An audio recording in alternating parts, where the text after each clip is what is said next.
बहुत धन्नवादी हैं दल खालसा ने दे जिन्हां ने ये प्रोग्राम रचिया और ਇਹਦੀ ਲੋੜ ਸੀ ਮੰਗ ਸੀ ਕਿ ਆਪਾਂ ਆਪਣੀ ਵੀ ਗੱਲ ਇਸ ਸਿੱਖੀ ਦੇ ਘਰ ਦੇ ਵਿੱਚ ਜਿੱਥੇ ਬਾਹਰੋਂ ਮਹਿਮਾਨ ਆਏ हैं ਆਪਾਂ ਵੀ ਆਪਣੀ ਗੱਲ ਰੱਖ ਸਕੀਏ ਜੋ ਕਿ ਸਰਕਾਰ ਨੇ ਸਾਨੂੰ ਮੌਕਾ ਨਹੀਂ ਦਿੱਤਾ। ਜਿਹੜਾ ਲਹਿੰਦਾ ਪੰਜਾਬ ਹੈ ਉਹਦਾ ਤੇ ਭਾਰਤ ਦੇ ਨਾਲ ਆਜ਼ਾਦੀ ਤੋਂ ਪਹਿਲਾਂ ਤਕਰੀਬਨ 70% ਜਿਹੜਾ ਵਪਾਰ ਸੀਗਾ ਉਹਦਾ ਇੱਧਰ ਹੁੰਦਾ ਸੀਗਾ। ਪੁਲਵਾਮਾ ਤੋਂ ਬਾਅਦ ਅੱਜ ਕੋਈ ਵੀ ਵਪਾਰ ਉਹਨਾਂ ਨਾਲ ਨਹੀਂ ਰਹਿੰਦਾ ਹੈਗਾ। ਜਿੱਥੇ ਵਪਾਰ ਦੀ ਗੱਲ ਚੱਲਦੀ ਹੈ ਖੇਤੀਬਾੜੀ ਖੇਤੇ ਦੇ ਵਿੱਚ ਜਿੱਥੇ ਇੱਥੇ ਦੀ ਪੈਦਾਵਾਰ ਹੈਗੀ ਹੈ ਤਕਰੀਬਨ 38% ਉਰਿਓਂ ਜਿਹੜਾ ਆਪਣਾ ਨਰਮਾ ਸੀਗਾ ਉਹ ਪਾਕਿਸਤਾਨ ਦੇ ਵਿੱਚ ਜਾਂਦਾ ਸੀਗਾ ਜਿੱਥੇ ਟੈਕਸਟਾਈਲ ਇੰਡਸਟਰੀ ਦੇ ਵਿੱਚ ਉਹ ਬਣਦਾ ਸੀਗਾ। 14% ਸਾਡੀ ਚੀਨੀ ਜਾਂਦੀ ਸੀਗੀ। ਜਿਹੜੇ ਸਾਡੀਆਂ ਸਬਜ਼ੀਆਂ ਅਤੇ ਦਾਲਾਂ 14% ਉੱਥੇ ਸਾਡਾ ਜਾਂਦਾ ਸੀਗਾ ਅਤੇ 10% ਵਪਾਰ ਜਿਹੜਾ ਸਬਜ਼ੀਆਂ ਭਾਜੀਆਂ ਦਾ ਹੈਗਾ ਉਹ ਚਾਹ ਅਤੇ ਹੋਰ ਕੌਫੀ ਵਰਗੀਆਂ ਚੀਜ਼ਾਂ ਜਿਹੜੀਆਂ ਸਾਊਥ ਤੋਂ ਆਉਂਦੀਆਂ ਸੀਗੀਆਂ। ਇਹ ਸਾਰਾ ਕੁਛ ਉੱਥੇ ਜਾਂਦਾ ਸੀਗਾ ਔਰ ਦੋਨੋਂ ਹੀ ਦੇਸ਼ WTO ਦੇ ਸਿਗਨੇਟਰੀਜ਼ ਹੈ ਜਿੱਥੇ ਭਾਰਤ ਨੇ ਪਾਕਿਸਤਾਨ ਨੂੰ ਮੋਸਟ ਫੇਵਰਡ ਨੇਸ਼ਨ ਦਾ ਖਿਤਾਬ ਦਿੱਤਾ ਹੈਗਾ। ਪਾਕਿਸਤਾਨ ਨੇ ਕਦੀ ਉਹ ਮੋੜਿਆ ਨਹੀਂ ਸੀਗਾ। ਇਹ ਜਿਹੜਾ ਵਪਾਰ ਦਾ ਕੇਂਦਰ ਬਣ ਸਕਦਾ ਹੈ ਜਿਹੜਾ ਖੁਸ਼ਹਾਲ ਅੰਮ੍ਰਿਤਸਰ ਹੋ ਸਕਦਾ ਹੈ ਜਿੱਥੇ ਉਰੇ ਨੌਕਰੀਆਂ ਤਰੱਕੀਆਂ ਉਰੇ ਹੋ ਸਕਦੀਆਂ ਇਹ ਅੱਜ ਬਾਰਡਰ ਬਿਲਕੁਲ ਸੀਲ ਹੁੰਦਾ ਹੈਗਾ। ਕਿਸ ਕਰਕੇ? ਕਿਉਂਕਿ ਅੱਜ ਜਿਹੜੀ ਮੁੱਖ ਧਾਰਾ ਸੋਚ ਹੈ ਉਹਨੇ ਕਿਸੇ ਨਾ ਕਿਸੇ ਤਰ੍ਹਾਂ ਮੁਸਲਮਾਨਾਂ ਨੂੰ ਪਾਕਿਸਤਾਨ ਨੂੰ ਕੋਈ ਨਾ ਕੋਈ ਸਬਕ ਸਿਖਾਉਣਾ ਹੁੰਦਾ ਹੈ ਅਤੇ ਇਹ ਕੁਦਰਤੀ ਚੀਜ਼ ਹੈ। ਸਬਕ ਉਦੋਂ ਸਿਖਾਇਆ ਜਾਂਦਾ ਹੈ ਜਦ ਚੋਣ ਨੇੜੇ ਆ ਜਾਂਦੇ ਹੈ।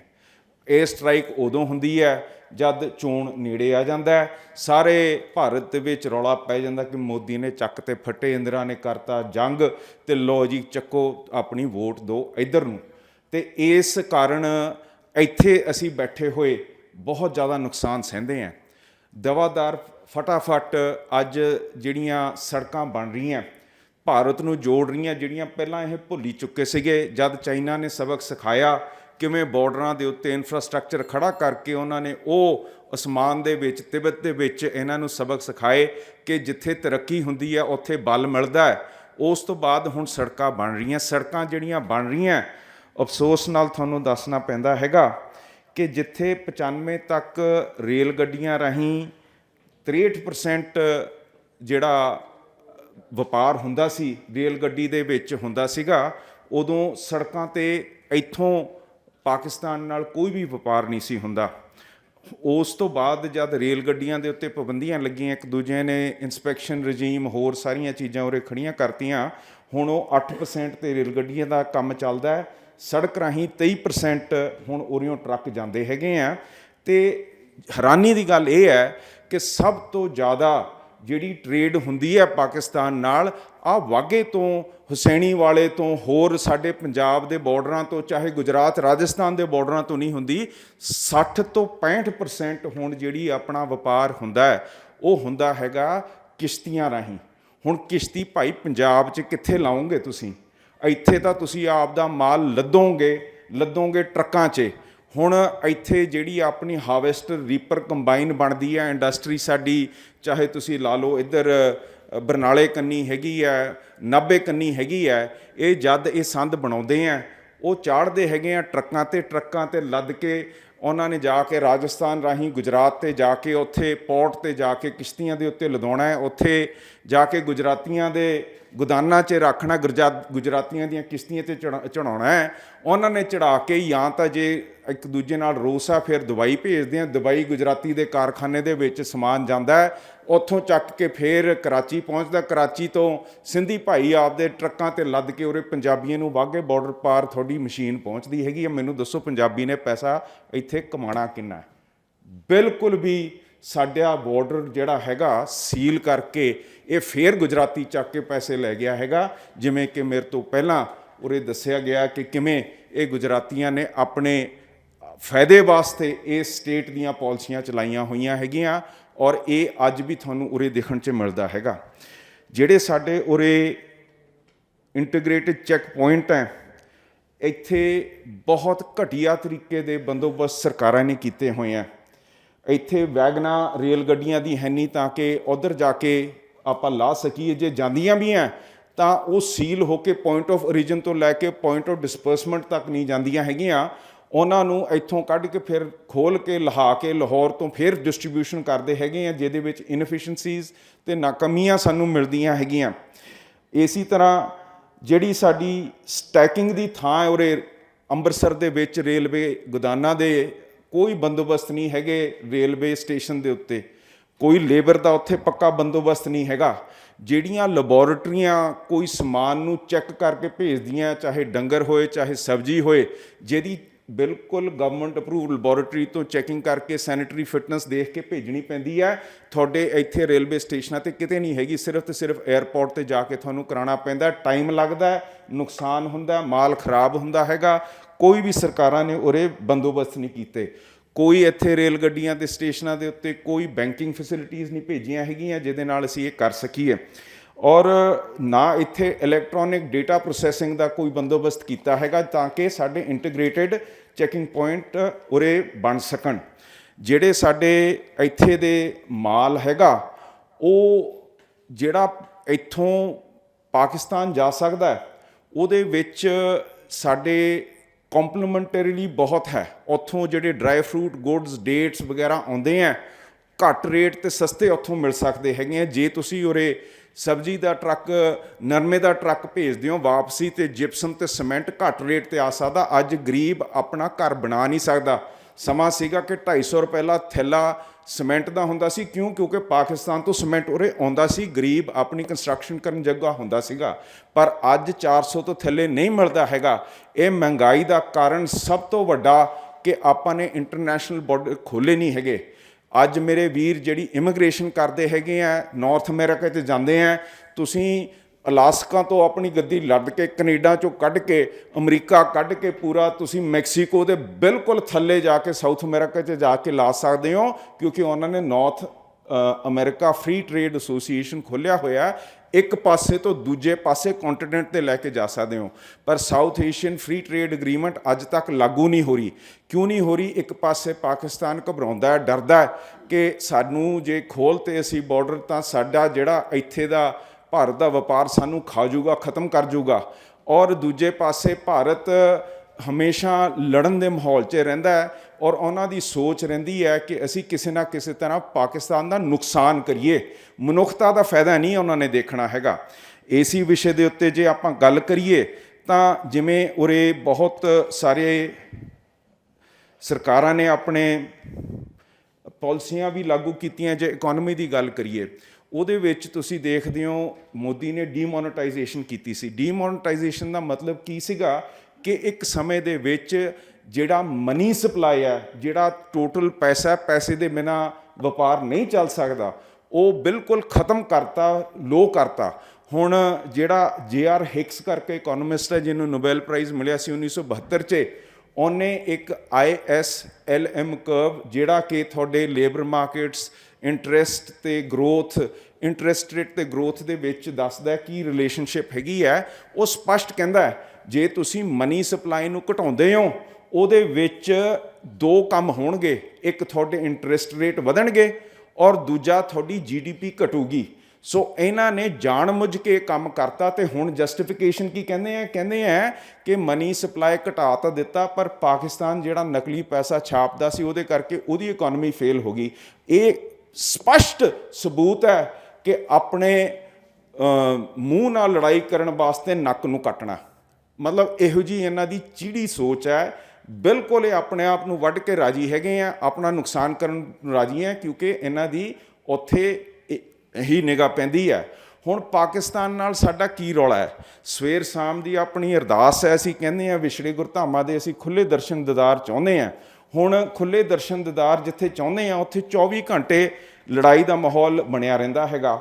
ਬਾਰਡਰ 'ਤੇ ਟ੍ਰੇਡ ਕਿਵੇਂ ਹੋਣੀ ਹੈਗੀ ਹੈ, ਇਹ ਵੀ ਨਹੀਂ ਦੇਖਦੇ ਕਿ ਇਹਦੀਆਂ ਇੰਪਲੀਕੇਸ਼ਨਸ ਕੀ ਹੈਗੀਆਂ। ਇਹਨਾਂ ਨੇ ਜੋ ਵੀ ਕੰਮ ਕਰਨਾ ਹੈਗਾ, ਜਿਹੜਾ ਅੱਜ ਦੇ ਦਿਨ 'ਚ ਸਿਸਟਮ, ਕੈਪੀਟਲਿਸਟ ਸਿਸਟਮ ਤੁਸੀਂ ਕਹਿ ਲਓ, ਸੋਸ਼ਲਿਸਟ ਵੀ ਹੁਣ ਤਕਰੀਬਨ ਇਸ 'ਤੇ ਹੀ ਆ ਗਏ ਆ। ਉਹ ਮੰਨਦੇ ਆ ਫਰੀडम ਤੇ ਲਿਬਰਟੀ ਦੇ ਬੇਸਿਸ ਦੇ ਉੱਤੇ ਟ੍ਰੇਡ ਤੇ ਵਪਾਰ ਵੱਧਦਾ ਹੈਗਾ। ਜਿਹੜੀਆਂ ਇਹਨਾਂ ਨੇ ਫਰੀडम्स ਤੇ ਲਿਬਰਟੀ ਸਾਡੀਆਂ ਘਟਾਤੀਆਂ ਹੈਗੀਆਂ, ਆ ਸੰਵਿਧਾਨ ਦਾ ਜਿਹੜਾ ਤੀਜਾ ਹਿੱਸਾ ਹੈ ਪਾਰਟ 3, ਜਿਹਦੇ ਬਾਰੇ ਥੋੜ੍ਹਾ ਬਹੁਤ ਗੱਲ ਵੀ ਹੋਈ ਸੀਗੀ, ਉਹਦੇ ਵਿੱਚ ਜਿਹੜੀਆਂ ਰਾਈਟਸ ਤੇ ਲਿਬਰਟੀਜ਼ ਹੈ ਉਹ ਸਾਰੀਆਂ ਇਹਦੇ ਵਿੱਚ ਦਿੱਤੀਆਂ ਹੁੰਦੀਆਂ। ਤੇ ਇਹਦੇ ਉੱਤੇ ਜਿਹੜਾ ਰੌਲਾ ਵੀ ਪੈਂਦਾ, ਕਹਿੰਦੇ ਆ basic structure of the constitution, ਕਿ ਇਹ ਚੀਜ਼ਾਂ ਉਹ ਹੈ ਜਿਵੇਂ right to life, right to liberty ਧਾਰਾ 21 'ਚ ਹੁੰਦੀ ਹੈ, ਇਕੁਆਲਿਟੀ, ਹੋਰ ਸਾਰੇ ਜਿਹੜੇ ਫਰੀडम्स ਹੈ ਉਹ ਇਹ ਪਾਰਟ 3 'ਚ ਆਉਂਦੀਆਂ, ਜਿਹਨੂੰ ਜਿਹੜਾ ਬੇਸਿਕ ਸਟਰਕਚਰ ਡਾਕਟਰੀਨ ਹੈ ਸੁਪਰੀਮ ਕੋਰਟ ਕਹਿੰਦਾ ਕਿ ਇਹਨੂੰ ਤੁਸੀਂ ਤਬਦੀਲ ਹੀ ਨਹੀਂ ਕਰ ਸਕਦੇ। ਬੀਜੇਪੀ ਦਾ ਰੌਲਾ ਜਿਹੜਾ ਹੁਣ ਪੈ ਰਿਹਾ ਹੈ ਧਾਰਾ 338 ਨੂੰ ਉਹਨਾਂ ਨੇ ਉਹਦੇ ਰਾਹੀਂ ਕੌਨਸਟੀਟਿਊਸ਼ਨ ਤਬਦੀਲ ਕਰਨੀ ਹੈ, ਇਹਨਾਂ ਨੂੰ ਘਟਾਉਣਾ ਹੈਗਾ। ਇਹ ਰਾਈਟਸ ਐਂਡ ਲਿਬਰਟੀਜ਼ ਦੇ ਉੱਤੇ ਹੀ ਇਕੋਨਮੀ ਬੈਠੀ ਹੁੰਦੀ ਹੈ। ਜੇ ਤੁਸੀਂ ਲੋਕਾਂ ਦੇ ਉੱਤੇ ਤਸੀਹੇ ਤਸ਼ੱਦਦ ਕਰੋਗੇ, ਤੁਹਾਡੀ ਇਕਨੋਮਿਕ ਐਕਟੀਵਿਟੀ ਉਸ ਪੱਧਰ ਦੀ ਨਹੀਂ ਹੋ ਸਕਦੀ, ਤੁਸੀਂ ਉਹਨਾਂ ਦੇ ਹੱਕ ਖੋਹੋਗੇ, ਉਹ ਨਹੀਂ ਹੋ ਸਕਦੇ। ਮਾਡਰਨ ਜਿਹੜੀ ਥਿੰਕਿੰਗ ਹੈਗੀ ਹੈ, ਲਿਬਰਲ ਥਿੰਕਿੰਗ ਹੈ, ਉਹ ਇਸ ਗੱਲ ਨੂੰ ਬੇਸਿਕ ਮੰਨਦੀ ਹੈਗੀ ਹੈ।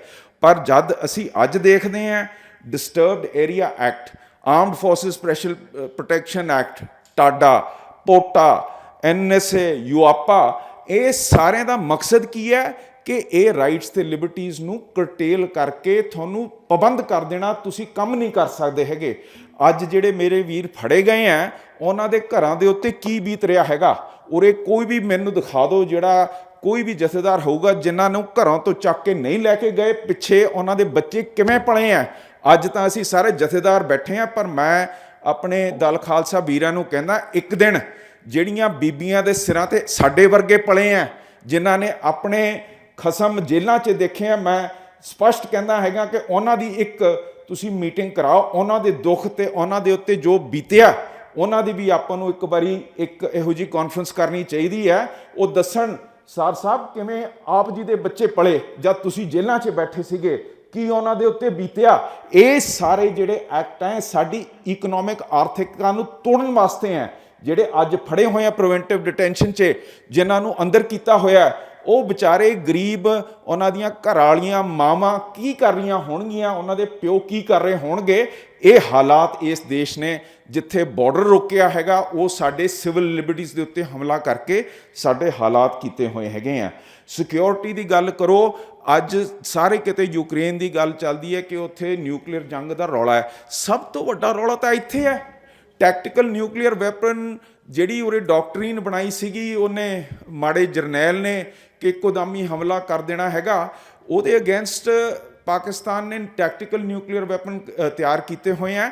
ਬੰਬ ਚਾਹੇ ਪਾਕਿਸਤਾਨ ਦਿੱਲੀ ਤੇ ਸੁੱਟ ਦੇ, ਦਿੱਲੀ ਇਸਲਾਮਾਬਾਦ ਤੇ ਸੁੱਟ ਦੇ, ਇੱਕ ਵੈਸਟਰਨ ਡਿਸਟਰਬੈਂਸਰ ਦੀ ਹਵਾ ਆਉਂਦੀ ਹੈ, ਉਹ ਕਿੱਥੇ ਬਰਸਾਤ ਕਰਦੀ ਹੈ? ਪੰਜਾਬ ਦੇ ਸਾਊਥ ਵੈਸਟ ਮੌਨਸੂਨ ਹੁੰਦਾ, ਦਿੱਲੀ ਤੋਂ ਜਿਹੜੀ ਬਰਸਾਤ ਆਉਂਦੀ ਹੈ ਕਿੱਥੇ ਡਿੱਗਦੀ ਹੈ? ਪੰਜਾਬ 'ਚ। ਜਿਹੜਾ ਰੇਡੀਏਸ਼ਨ ਦਾ ਖਤਰਾ ਸਾਡੇ ਪੰਜਾਬ ਦੇ ਵਿੱਚ ਹੈ, ਨਿਊਕਲੀਅਰ ਵਾਰ ਦਾ ਥ੍ਰੈਟ ਹੈ, ਉਹ ਸਾਡੀ ਇਕਨੋਮਿਕ ਬਿਲਕੁਲ ਤਬਾਹੀ ਕਰ ਦੂਗਾ। ਜਿਹੜੀ ਰੈੱਡ ਕਰਾਸ ਤੇ ਹੋਰ ਸੰਸਥਾਵਾਂ ਕਹਿੰਦੀਆਂ ਕਿ ਬੈਨ ਹੋਣਾ ਚਾਹੀਦਾ ਨਿਊਕਲੀਅਰ ਵੈਪਨ, ਕਿਸ ਕਰਕੇ?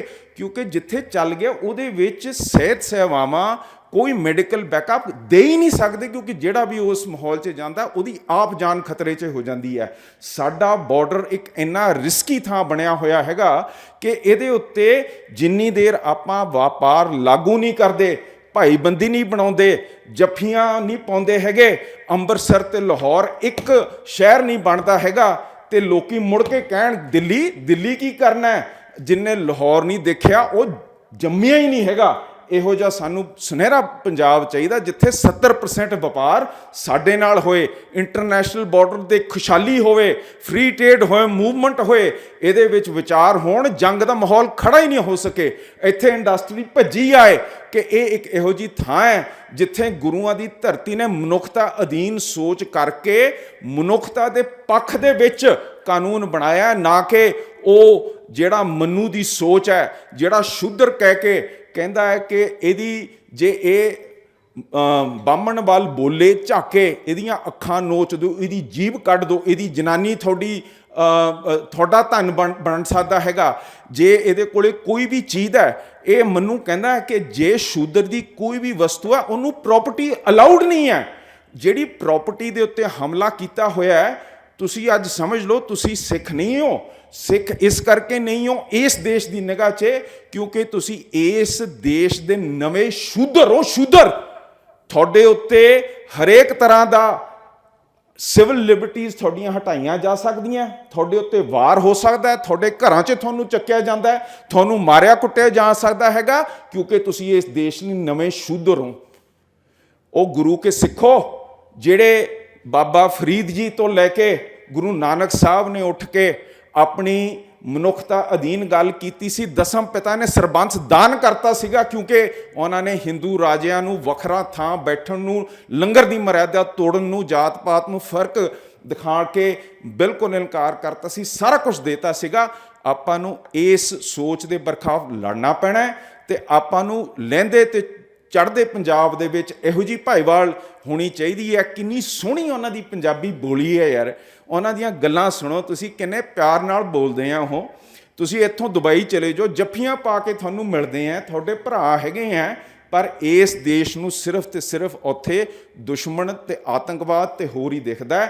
ਇਹਨਾਂ ਨੇ ਕਦੀ ਉੱਥੇ ਕਦਮ ਹੀ ਨਹੀਂ ਵਧਾਇਆ ਕਿ ਅਸੀਂ ਉਹਨਾਂ ਨਾਲ ਭਾਈਵਾਲ ਬਣ ਕੇ ਕੁਛ ਔਰ ਇਹ ਸੁਨਹਿਰਾ ਭਵਿੱਖ ਬਣਾ ਸਕੀਏ। ਮੈਂ ਸਮਝਦਾ ਕਿ ਇੱਥੇ ਦੇ ਬਾਰਡਰ ਦੇ ਖੁੱਲ੍ਹਣ ਨਾਲ ਬਹੁਤ ਵੱਡਾ ਸਾਡਾ ਆਰਥਿਕਤਾ ਦਾ ਫਾਇਦਾ ਹੋ ਸਕਦਾ ਹੈ। ਅਸੀਂ ਇੱਕ ਦੂਜੇ ਨਾਲ ਵਪਾਰ ਕਰਕੇ ਇੱਕ ਦੂਜੇ ਦਾ ਭਵਿੱਖ ਸੁਨਹਿਰਾ ਬਣਾ ਕੇ ਆ ਲੜਾਈ ਦੇ ਮਾਹੌਲ 'ਚੋਂ ਨਿਕਲ ਕੇ ਇੱਕ ਸੁਨਹਿਰੇ ਪੰਜਾਬ, ਸਾਂਝੇ ਸੁਨਹਿਰੇ ਪੰਜਾਬ ਵੱਲ ਵੱਧ ਸਕਦੇ ਹਾਂ। ਜਿਸ ਵਿਸ਼ੇ 'ਤੇ ਮੈਨੂੰ ਹੁਕਮ ਹੋਇਆ ਸੀ ਉਹਦੇ ਬਾਰੇ ਬੇਨਤੀਆਂ ਕਰਦਾ ਮੈਂ ਆਪ ਤੋਂ ਆਗਿਆ ਮੰਗਦਾ ਹਾਂ। ਵਾਹਿਗੁਰੂ ਜੀ ਕਾ ਖਾਲਸਾ, ਵਾਹਿਗੁਰੂ ਜੀ ਕੀ ਫਤਿਹ।